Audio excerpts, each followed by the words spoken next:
Welcome to the Around the House Show, your trusted source for everything about your home. I'm Eric G. Thanks for joining us today. We have got an episode for you guys today that we have been talking about for a while, and I've wanted to do it, and we finally have done it. We've got Titus and Kelly from Treadline Hardwood out there. They are my neighbors, and they got to come on the show because I believe what these guys are doing. And you know something, we haven't really dove into hardwood flooring and flooring like that, like we should have in the past. So this episode is for you. Guys, welcome to Around the House. Thank you for having us. Well, we're going to have a fun discussion today because I tell you what, flooring is one of those things that I think is very rightfully so intimidating for many homeowners out there. And it is something that sounds so easy, but to do it can be so difficult, or you got to be really skilled to do it, especially when it comes down to refinishing and things like that. I have seen so many contractor disasters, let alone homeowner disasters, of running down to the big orange store and grabbing the most aggressive sander and taking half the floor off with it. What do you guys see out there? Well, I mean, we see a lot of that, and I guess generally speaking, it is a little bit more difficult than people realize when they start. And I would say, the biggest thing is just what a lot of people don't realize is the devil's in the details when it comes to hardwood floors. I think anyone can, go pick up a sander from Home Depot and bring it into their house. But, when it comes to all the handwork and all the minor things around the edges and things like that, that's really where professionals shine, opposed to a homeowner.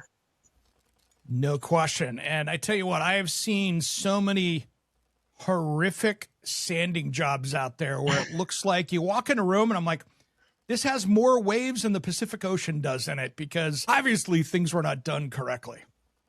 I can second and third and fourth that. I do inspections on wood floors all the time, and people don't realize how much technicality is required to sand a floor properly, and it can get out of hand very quickly. And it's all depending on the finish. I mean, Kelly, you're a little bit different in this, where Titus is really treadline hardwood all the way through on that. That's what you guys do. But you're also one of the national experts, as far as what I could say about you, for flooring altogether. So, you do a lot with Treadline. And then, of course, you've got a whole bunch you do outside of that. Yeah, I'm an inspector with the National Wood Flooring Association. So I go around when something does go wrong with the hardwood floor, and I inspect it on site, talk to all the people involved, find out kind of the hows, whys, becauses of the failures. And, and professionals can fail too. So it's not just homeowners. So that also speaks to how difficult it can be, to get your floor right. So yeah, no, I see a lot of things that go wrong, and try to help when I can, especially on the Treadline side, prevent those things from happening. So, it's so crazy. People go out, buy that home, and maybe it was built in the 70s, 80s, or 90s, or even early 2000s, and who knows what finish is on there. And half the time it's some like weird white pickled oak or white oak or something that looks kind of a milky white or even a pink. And they think, great weekend project, I'm going to fix that. And it's so far from the truth. Yeah, definitely. And then it gets so much deeper than just the sanding portion. We haven't even really touched down on finishes yet, as far as what finishes to choose, the application process, and then, all the different chemical makeups between all of them to make sure that they play nicely together. And I've definitely seen my own horror stories of people calling me, having me come in and fix what they've done. And the kind of things people come up with is pretty crazy. Well, I think that one of the big problems that I see out there is that there's so many different finishes depending, right, on the age of the product that's down there. It could be waxed from the 50s. It could be, an aluminum oxide that was pre-finished. And all those are way different preps just to get a finish on it, right? Oh, yeah. So, for example, some of the wax floors, things like that, you need different chemicals to strip them off. They'll clog your sandpaper, things like that. Aluminum oxide is its own animal in the sense that aluminum oxide is a type of sandpaper. So you find yourself sanding sandpaper with sandpaper. And, even for us as the pros, depending on the size of the project, it takes twice the time for us to get through that, and then you have just like your water base and your Swedish finishes. I don't know if you know about those, Eric. Yeah. They don't like to play nice either. So if you don't sand them all the way off, they won't mix when you put the new stuff back down. So it gets pretty deep. Well, especially when it's like basic 101. You're trying to mix water and oil. Yep. They don't go well together that way, Yeah. So I get that. You've got, waxes out there, which if you got any wax on it, you put something that's a water-based finish on it, it's just going to fisheye and create a mess. Mm-hmm. If it even cures, I bet. Yeah. I like to go ahead. I was gonna say there's also situations where some of those older floors where you've got waxes and different things that have soaked so deeply into the pores of the wood. When the floor is sanded, that doesn't always come out completely, and sometimes the sanding, because of the heat and stuff, will actually reactivate it and come up to the top, and then it reacts with the finish. Right. So you can have some issues when it comes to that type of stuff too, that, you'd never know that any of that was even in the floor when you go to sand it. Yeah, that's those rookie mistakes that we see out there. And, I think, to me, my favorite floor is a hardwood floor. I like the, I've seen enough issues with, there's a lot of people, just put the pre-finished stuff down. I get it. But to me, as a homeowner and as somebody doing the project myself, you're just not going to get the same look when you put a pre-finished, product down. What's your guys' take on that? I'm not the biggest fan of it personally. Well, I guess it kind of depends, right? Because when it comes to pre-finished, there's tons of different levels, right? So, you have your solid pre-finished, which is going to be your real wood. And I guess in my mind, that's real wood. And you could refinish it just as many times as your sand and finish on site floor, right? And then you go into some of the engineered products, and some of those last just as long as the sand and finish on site, right? Because there's only so much that you can sand out of them before they're trashed, no matter what. And then, from there you have the engineered, which is the cheaper stuff. Obviously, it's wood, but it's not quite a complete substitute. And so I guess from my opinion, as long as you're educating yourself properly and, picking what works best for you and what you got, I've got no problem with it. Nice. Yeah. To me, I've always had dogs and pets and things like that. To me, I love that finish over the top. And I know it's not foolproof, but I sure love the sand and finish in place, because to me, it just gives it a smoother look. I don't know, have little micro bevels or something to catch dirt in and all that other stuff. But that's my take on it. And I know other people like that look, and I have no problem with it. It's a personal opinion, but to me, I sure like the look of just a well done finished floor that was done on site. I think something to note about that is the finishes that they put on site, the pre-finish, right? They're done at a factory, are very different than what we put on site. So, for example, what is put on site is typically something that has a little bit more stretch in it, or like a urethane type base of some kind, whether it's a water base or something like that. What they put on at factories it's typically more of an aluminum oxide type finish, which has it's a harder, more, I guess you could call brittle finish versus kind of the stretchy finish. And so they wear it very differently. So a site finish floor, typically you'll get scratches, dents, dings, that kind of stuff. But a lot of times the finish is a little more stretchy, so you don't see it in the same way. You almost see like dents a little bit faster, especially when it comes to like pets and different things like that. Where the aluminum oxide, because of that brittle, that oxide is actually a crystalline structure. And when it scratches white. So you see it more presently. It may be a harder finish on like a scratch resistant test, but you see that scratch much more apparently on the floor. So some people think, oh, this finish isn't wearing well, it's not holding up or something like that. It's doing what it's supposed to be doing. You just see it in a different way. And a lot of people don't realize that until they're living on the floor. That makes sense. It's more like a scratch on a black car than it is, on the hardwood. And then people go, clutch the pearls. And the other issue is how do you fix that? You've got on a pre-finished floor, man, you're very limited on what you can do with that.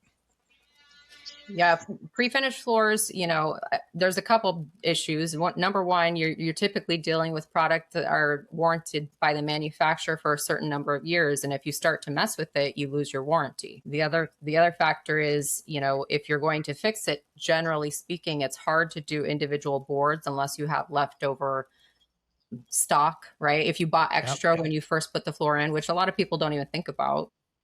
But yeah, if you don't have extra boards and you go to try to replace a couple of them, that floor may not exist anymore. Or you're dealing with old versus new, right? A floor that's been down and you've worn on it, it's been exposed to UV, oxidation, wear and tear, all of that. It's going to be a different color, different sheen, all of these different factors. You bring a brand new board and put it in the middle of your floor, it's going to look kind of crappy. Yeah. So those are things to think about.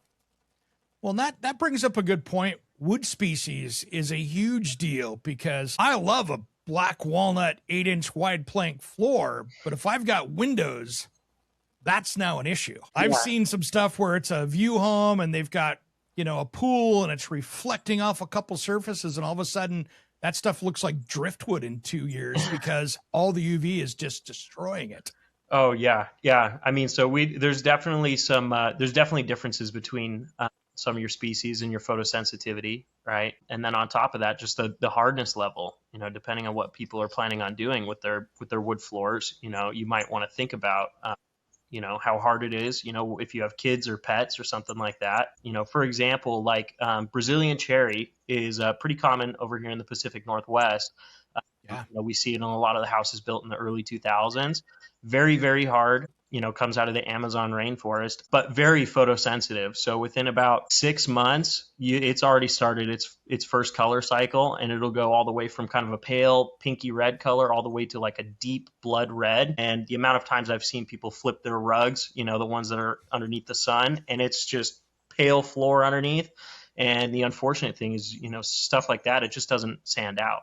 Those are just stuck forever. So but very hard. Now they hope it catches up when they move the rug again. So they do usually. If people move their rugs, usually by year 1 or 2, they'll start to blend together. But yeah, I've seen that happen so many times. I've seen I had a house probably 20 years ago in Seattle that they ran into some issues, and the painters had came in and taped off the floor, and there was a lot of sun coming in off the Puget Sound reflecting in there, and they pulled it up and there were tape marks everywhere, and they just had to wait it out, which was not their answer they wanted to hear, but there was not really another way to deal with it. Oh no. Yeah. It was on the cabinets. So it had cherry cabinets. It was on the floor. It was just one of those things where it was just all right, guys. I mean, the contractors were in there trying to put halogen lights and taking the UV filters off, trying to get stuff to equal out, but it was a nightmare. And, sometimes that tape can cause a headache with something that's really, really sensitive like that. Mm-hmm. Well, it's important to note that all floors, all wood species are sensitive in some form or fashion to light and, again, oxidation, wear and tear, all of that. They will change color over time. There are just certain species that are more prone to that than others, right? So typically most people here in the Northwest have like an oak floor, red oak, white oak, something like that. There are the popular exotics, Brazilian cherry, walnuts, things like that.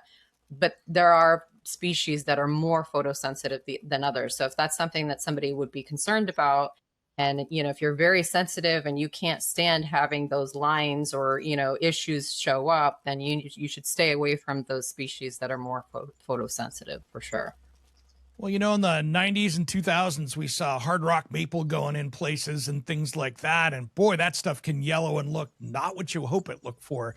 And pretty quickly, depending on the finish and, again, how much UV control is coming into that place, it seems. Absolutely.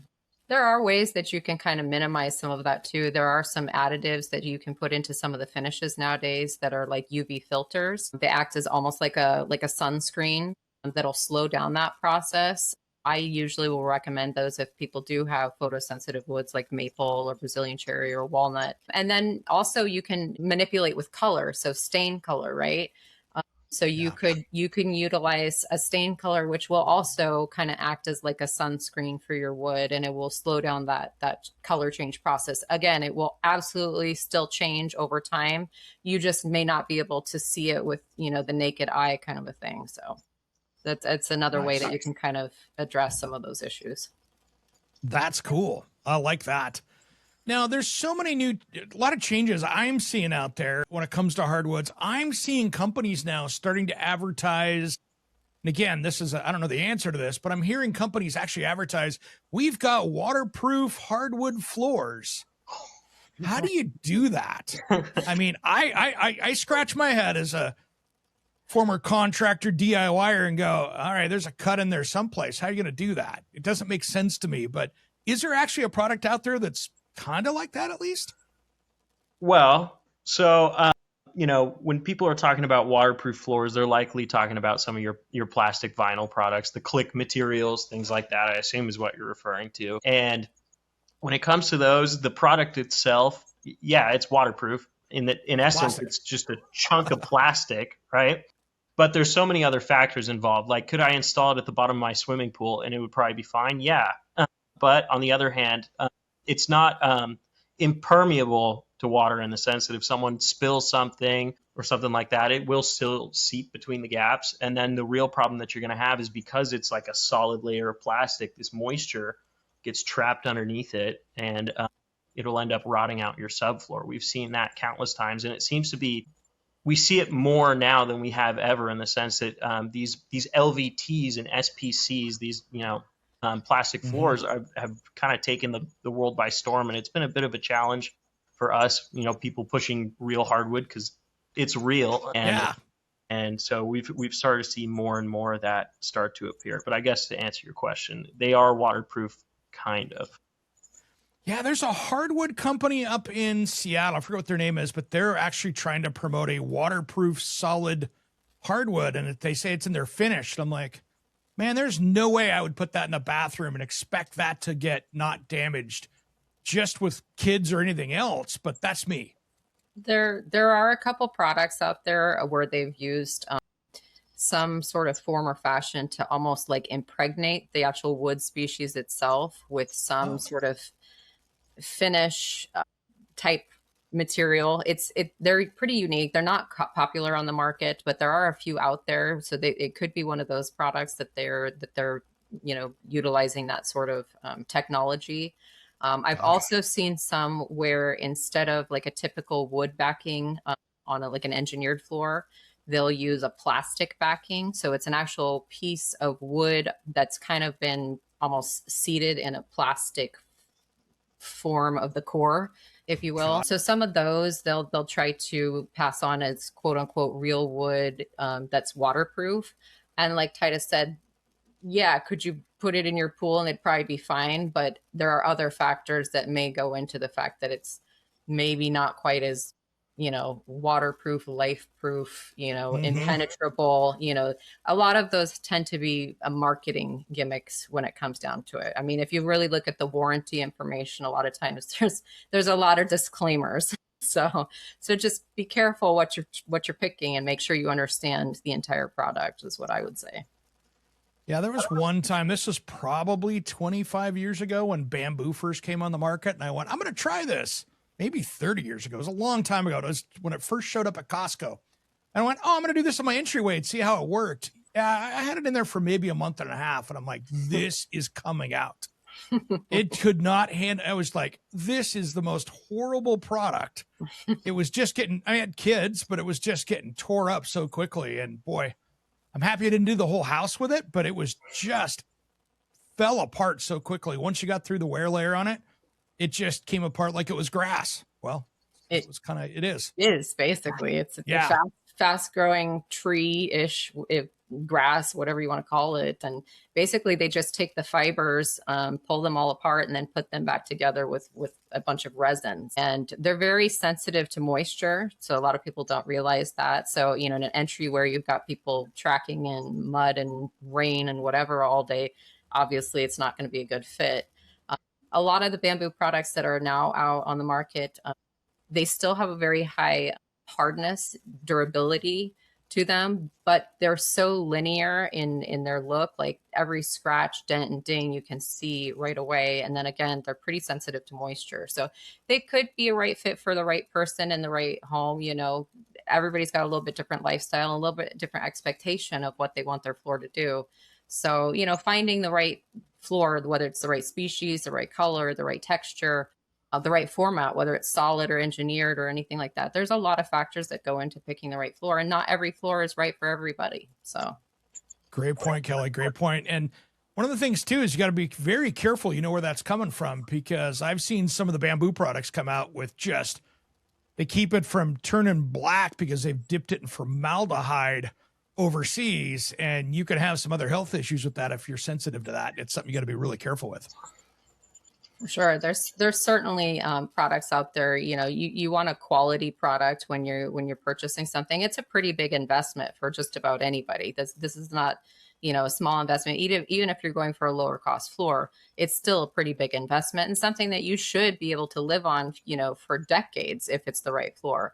But if you're choosing something that's a little bit inferior quality, you don't know where it came from, there could be all kinds of different things that could affect the outcome of how you wear on it, whether it's, you know, off gassing certain things. You know, definitely do your research into the product, and, you know, make sure you're getting something quality.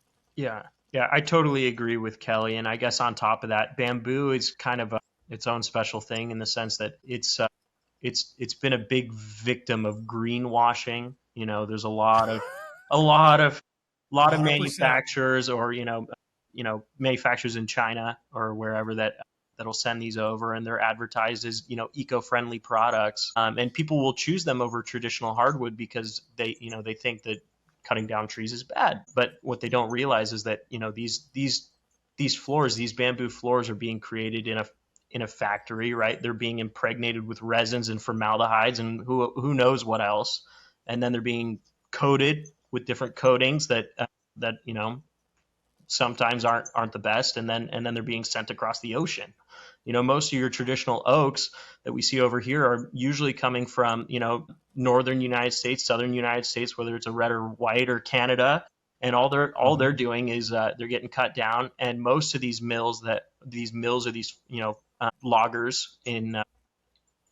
Sorry, I lost my train of thought. That's okay. Yeah, I mean, well, what you have is Titus. It's interesting because you've got a very clear path to market with that. They're cutting it down. It's going to the logging truck. It's going to the mill, everything else.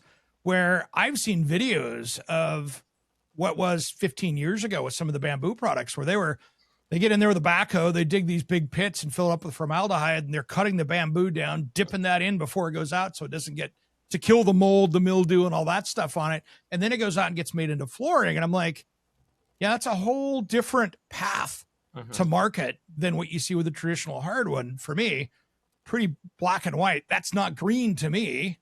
It's way greener to be putting in a American hardwood there and get something that's fairly locally sourced. Yeah.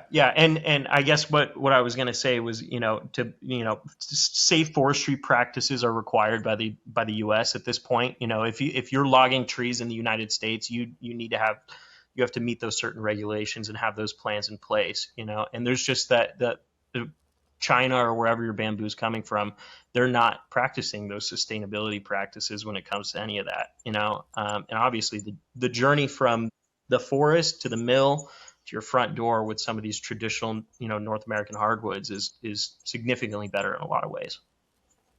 Yeah. So out in finish, and maybe Kelly, this is a great question for you on this one. There's so many different finishes that I'm seeing out there in the marketplace. And first off, when I tell people, hey, I'm thinking about doing my floors, I always say the first place isn't to go to the home center. Go to a place, if you're going to DIY this, understand the different products, because you don't want to be getting in the home center. You want to be actually working with people that actually know hardwood floors.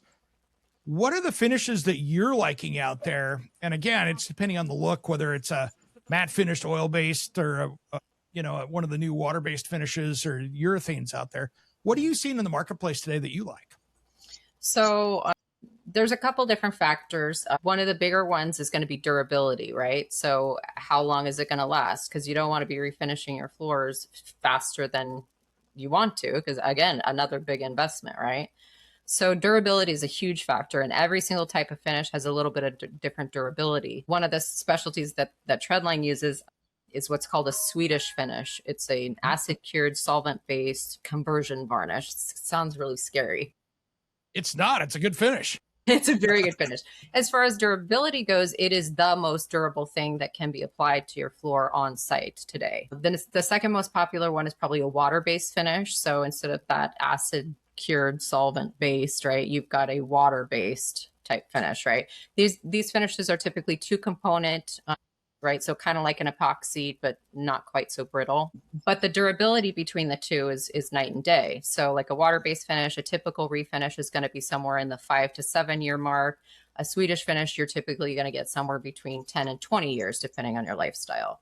That may not be a factor. If you're a little grandma that never, has anybody over and you wear socks, like a water-based finish would be more than sufficient for you.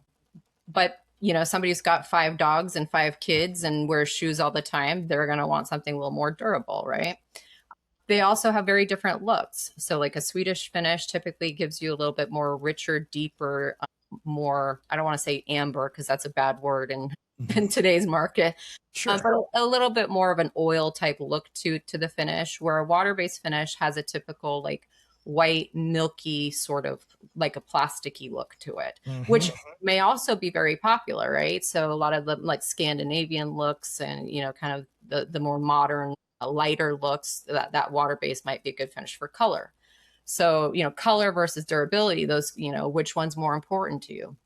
And then there's also other finishes out there. One that I really like is it's called a penetrating oil. It's not a film-based finish. So a film-based finish, like the Swedish and water-based that we're talking about, is a film that sits on top of your floor and you wear down on it over time. And then when that's worn off, you put more film on it.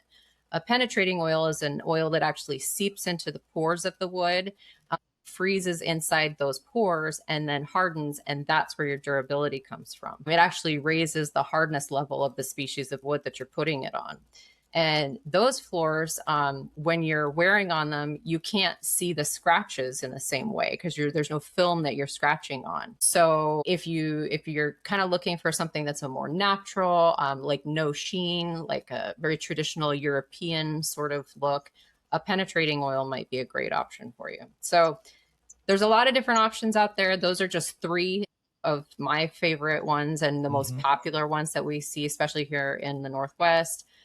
But every single one has its own pros and cons. And I would certainly talk to a professional about what would be right for your home and your lifestyle, because everybody's got a little bit different factor that needs to be, considered. Yeah, that makes sense. And I'm sure, Titus, when you're out at the job site talking to people out there, it's, there's 22 variables, right, that go into that decision-making process of what's going to be the right floor for you. Oh yeah. Yeah. And it's a lot like what Kelly said. If you have dogs and kids and things like that, then, and you live a more of the traditional American lifestyle, everybody's in and out, everybody's always doing things, right? Things like that. And you're looking to basically have your floors done and be done and very minimal maintenance. Typically I push people in the direction of a Swedish finish, right? With the understanding that durability is the priority and maybe looks are second. When people are really trying to achieve that kind of European white oak look, which is really, really in right now, kind of that matte European white oak look, water-based is usually the direction I push them if they're willing to give up that durability. And then these penetrating oils that Kelly mentioned, they're a little more DIY friendly in the sense that they're a little bit more forgiving because you don't actually have a sheet of plastic on your floor that shows every little detail. When it comes to touch-ups, things like that, a lot of these products are marketed as, touch-upable. If you scratch your floor or replace a section or something like that, typically they're much easier to blend. That being said, they probably come with the most maintenance. For lack of a better term, it's like living on a cutting board. You need to make sure that you oil it regularly, clean it regularly, shoes off, things like that. But that being said, it's much more forgiving and sometimes a little bit more long-term and a little more DIY. So that makes sense. I've been out looking at homes with my girlfriend, and we've been out trying to figure out, okay, what's our next place? Because I like doing my projects. I am still shocked out there with LVP flooring, and I'm going to get on my little soapbox for 30 seconds here. How many people that are building in our area in the Pacific Northwest, $1.5 million homes, and all I see is plastic floors everywhere, and it's driving me nuts. Yeah, it drives me nuts every day. Every day I see them, and it's a ton of different factors. And I think the biggest thing that bothers me about LVP floors is they're not forever, in the sense that No. they print them out of their magic Play-Doh machine that makes these boards, right? People put them down on their floor, and they're considered, definitely an economical solution that give you that kind of hardwood-like look. Sure. But once you're done with them, they have an average lifespan very similar to even these, finish on-site floors, about 10 years or so. And then once you're done with them, once you've worn through them, there's no recoating process. There's nothing like that. You can't sand them back down and go again. They go in the dumpster. And that's terrible. The average lifespan of a wood floor, for example, your traditional 2 1/4 wide white oak or red oak, which a lot of people in the Northwest have in their homes, you can get on average, 6 to 7 sands out of them. Usually these floors outlive the people who own these houses. Probably in the next 30 to 40 years for some of these older homes that they're old and dilapidated and throwaway houses at this point. What they're going to start doing is they're going to start tearing down these houses and pulling these floors out and selling them as reclaimed. And they'll probably still have another 50 years left in them. It's just another level. So Great point. It's just driving me crazy because I walk through some of these homes. They've been either flipped or they're a brand new build. And I'm like, okay, is this flooring going to separate in 8 months? Are you going to start seeing those things come apart? Or, and I see the same problem with that, with where people put them in older homes where there's maybe a little more bounce on the second floor. And all of a sudden those things just start coming across. We get so many messages in here of how do I fix my flooring? It's coming apart on the second floor. And you start asking questions. I was built in the 20s and maybe that was storage. So it's like 2x6s up there. It seems to me the more the floor moves, the more those things tend to come apart. And then I always tell people, if you're going to have to tear the whole thing out, just go put the right thing in. Don't go through the labor to do it twice. Because if it came across once, it's probably going to do it again. Yeah. It's definitely, it definitely goes kind of into that conversation about, value. And that the term I always like is the buy once, cry once, in the sense that if you're looking to do something and be done, and there's a lot of hard work involved, but once it's done, and you never got to think about it again. So Kelly, when you see warranty claims out there with a lot of the hardwood companies, is a lot of the problems installation, or they didn't, they put it down in the basement over concrete and things are cupping and they don't know why? Is it those kind of things, or what do you see a lot these days? Generally speaking, yeah, it's a lot of, it's more prep than anything, to be honest with you. So a lot of people, they're like, oh yeah, I can buy this product, I can put it in, super easy. It's, do it yourself. Or if you have a professional come in and do it, no problem. But where I see the biggest downfall is they haven't prepped anything properly. So every single one of these floors requires some sort of moisture retarder or moisture vapor, depending on moisture barrier, depending on where you're installing it. So whether it's in a basement over concrete, or if you're on the second level on some sort of wood substrate, they still all require some sort of vapor retarder or barrier. A lot of times people don't even know that's a requirement and skip it altogether. All right. The other part is, like, I guess you could say flatness of the floor. The substrate. This happens a lot in basements, like you mentioned, over concrete. Typical basement concrete floors are not flat. And if you put down some sort of floating product, click product, like you mentioned, like the LVP, those require pretty significant flat floor. Otherwise, you'll have that bouncy, and those tongues and grooves can move and crack and get destroyed. So those are all factors that people don't even think about. A lot of times, people don't read the instructions on how to install them, and right, get themselves into trouble. And once these floors, a lot of times, once these floors have failed, they are throwaway floors. There's not a whole lot you can do. Once those tongues and grooves have cracked, that's it, then you're into replacing a floor. So definitely prep work, I find to be, big factor in failures when things like this happen. Yeah. I love watching water damage. I had one that my brother and I picked up a house out at Cannon Beach that we worked on a few years back. And it was known as the blue tarp house. It had 15 years of blue tarps on this roof.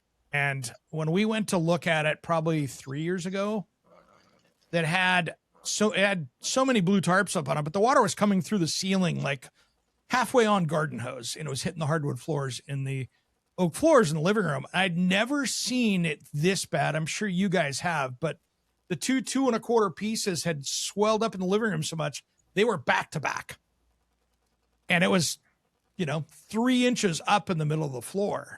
And I was like, wow, holy smokes. Shows you how much that floor can move when it gets too much moisture in it. Absolutely. Absolutely. And you're mentioning kind of an extreme with a lot of water coming in, in a big flooding situation. But I also see this happening, when it comes to people's HVAC systems. A lot of times, the humidity levels will be off. It's too wet inside your house. Sometimes it could be weather related. Sometimes it can be, other factors related to how your house is kind of sealed up or not sealed up one way or another. And wood floors especially, but also some of these plastic, LVPs and other floors, they are very sensitive to moisture and temperature. They have a sweet spot. We kind of call it like a Goldilocks level, right? You want to have your home between 60 and 80 degrees Fahrenheit, and you want your humidity levels between 30 and 50% relative humidity year round for the life of the floor. And if you can't maintain, your home conditions within those parameters, you will have problems. They're going to be cupping and crowning. They're going to be gapping when it's really dry. And that's a normal behavior for a wood floor or even a plastic floor to do. It's kind of like people. They're like living, breathing products because they do move and change with the changes of these conditions. And a lot of people think, you just put it in and you forget about it and, don't have to worry about it. But as soon as one of these conditions changes, that floor is going to adapt to that and change, and it could be problematic. Could be normal behavior. Again, some of those things can be seasonal. When it gets really dry outside, the air is a little bit drier. So you might see some shrinkage. If it's super rainy and wet, and you might see, them swell up a little bit. And then when that season changes, that'll go back to normal. That would be normal seasonal change, in a floor. But, that if it's not happening, on a regular basis, then it might be something that's problematic to the conditions of the home. So true. I had an expert on here a few weeks ago that said that 81% of homes in the United States needed dehumidification.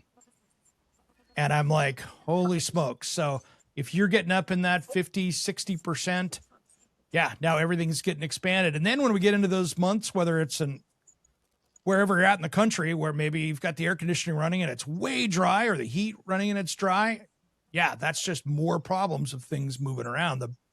The more stable you can keep it, the happier the whole house is. Well, and the more happy you are as a person. If you can put a humidification system control in your own house, it's actually better for you to live in. It actually will change your energy bills. Your heating, your actual heating system and air conditioning system are more efficient. And then all of your wood products in your entire house. And it's not just the wood floor. It could be the wood casing around your windows and doors, trims, your cabinetry, all of that stuff is sensitive to that. A lot of times you don't pay attention to, the little gaps and cracks that are everywhere, or whether they swell up or shrink down, but those are happening all the time throughout your entire structure. So. Yeah, I saw an insurance claim probably 10 years ago. And my background as a kitchen and bath designer, they had your typical 80s, 90s thermofoil cabinet. So it's the particle board with the vinyl wrapped around them that's shrink wrapped. I walked in and I have never seen woods just swell up like that. Well, come to find out, it was a rental, and the people had in the basement had a pot shop going down there. So they were 80% humidity in this house, and they were doing the basement. And I had never seen anything explode like that, because the doors had fractures from where the vinyl had just tore apart because the particle board really had swelled up probably 30 or 40% just from the humidity. And I wish I would have taken better pictures back then, because it just told such a story about humidity in the house of visually what happens if you don't control it. Yeah. And I guess kind of the other side of it, a really dry floor, you'll have problems as well. We talk about all the extremes because they're the ones that are most catastrophic when it comes to high humidity levels or high levels of moisture. On the other hand, low humidity levels, you'll end with up with very gappy floors. And then typically they'll get loose and you'll develop squeaks and pops and other issues. And I've seen it go both ways. I've seen installers install floors that are too wet and they dry out in the house and shrink up. And I'll get phone calls. Hey, my floor is really poppy. It's bouncing around. Things are doing stuff.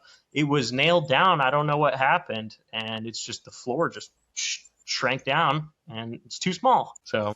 Oh yeah, absolutely. And then that's a hard one because, okay, what are you going to do to get it? You know, you're going to raise humidity in there slowly. What are you going to do so you don't overcompensate for that? Yeah. Yeah. And unfortunately, if the floor was just that wet and it shrank that much, there's really nothing you can do. You know, No. You make your whole house that makes wet. sense.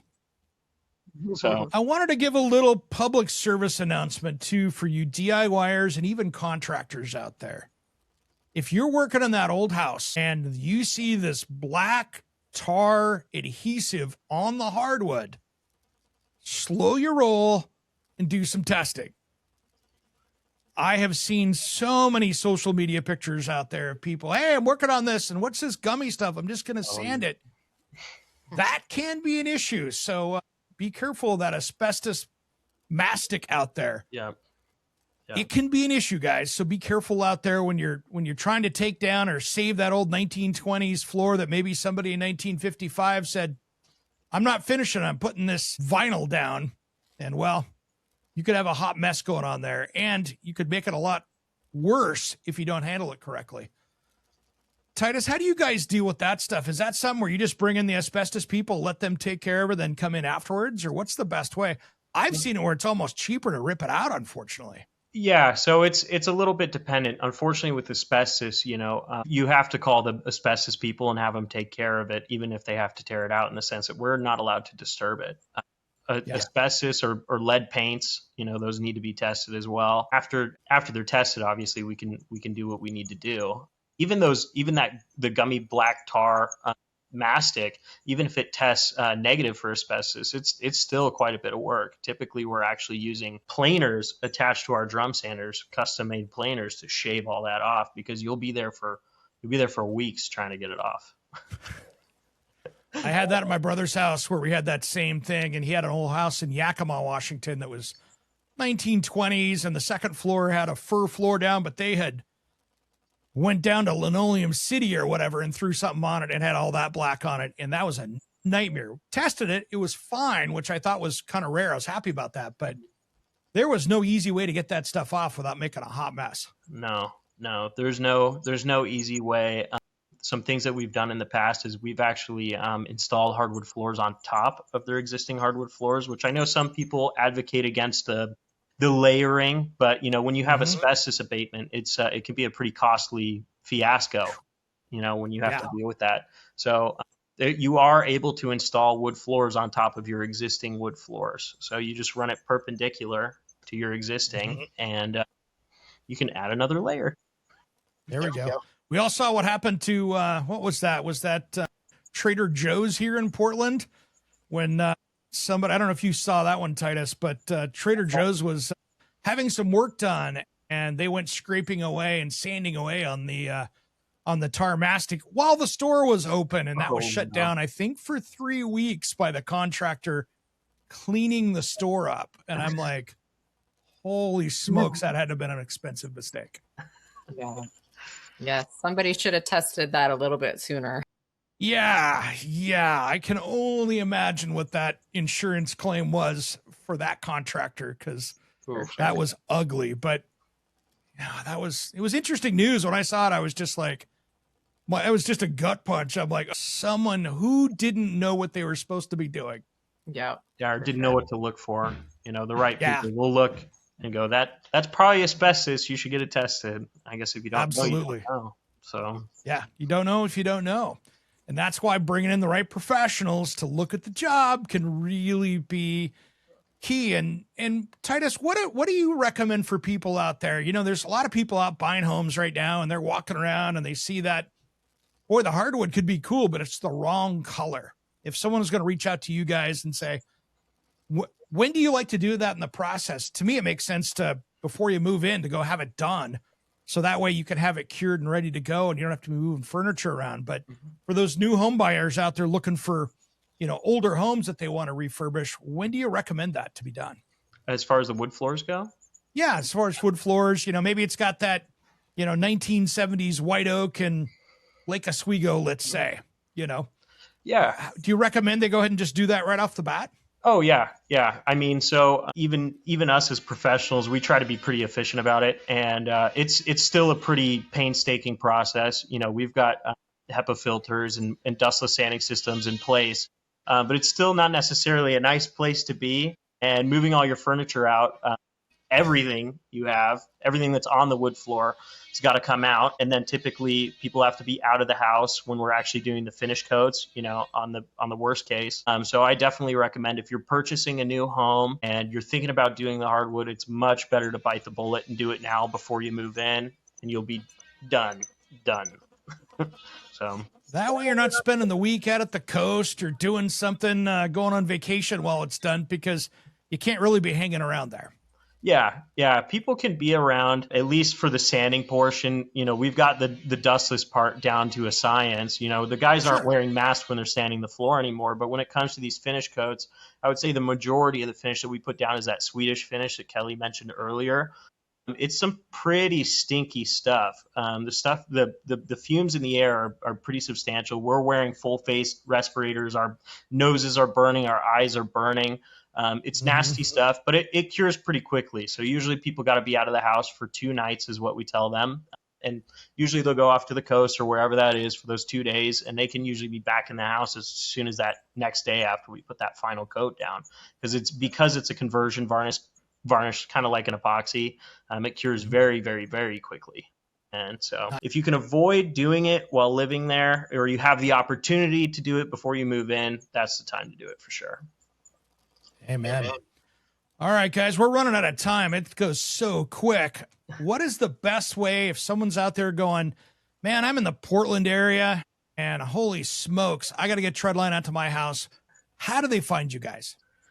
Well, the best place to find us is probably on Google. So if you Google Treadline Hardwood, comes right up. We actually just finished building our new website. So there's tons of good information, educational information on there about what things to expect, what to look for, just good resource. Or you can reach out to us at 503-855-3740 and get a hold of the office. And likely you'll talk to me. There we go.